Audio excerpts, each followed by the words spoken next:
CUTS objectives include initiating, undertaking, and providing aid projects for the furtherance of consumer and public interest and welfare, and to cooperate with regional and international agencies, government and non-governmental bodies engaged in activities similar to CUTS.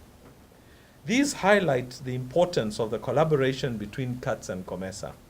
We believe that this Memorandum of Understanding will go a long way in promoting regional and international trade while considering consumers, and this cooperation shall see the organizations invite each other to technical and policy meetings where issues having a bearing on objectives of each party are being discussed, and individually and jointly mobilize resources for promoting and strengthening trade and development, competition regulation, agriculture research, addressing climate change, food security, and poverty reduction and development.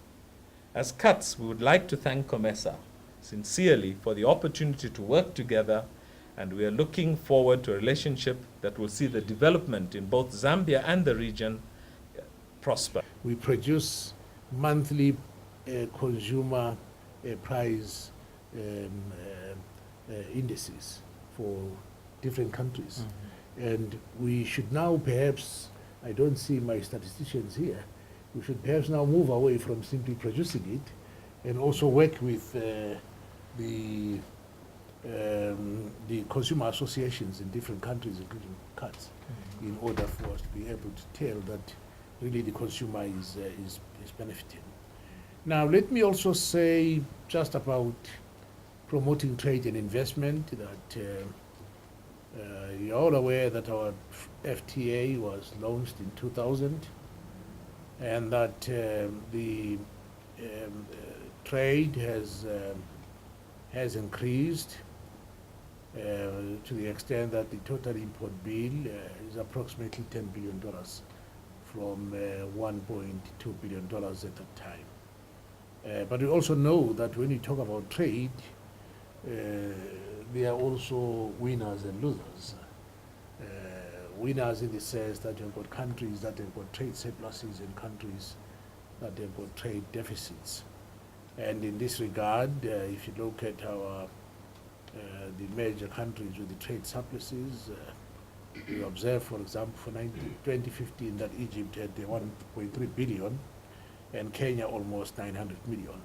But I want to hasten to say that we should not only be looking at the benefits in terms of trade and the surpluses and saying those that are having the deficits are not benefiting, because if you look on the other side of the equation, from the investment side, you will find that the same countries that have got trade surpluses for tradable goods, they are also the major investors within the region. Their private sector are the major investors within the region. Therefore, I look forward to us working together in order to ensure that we serve the people out there, because most of the time we don't have the people out there.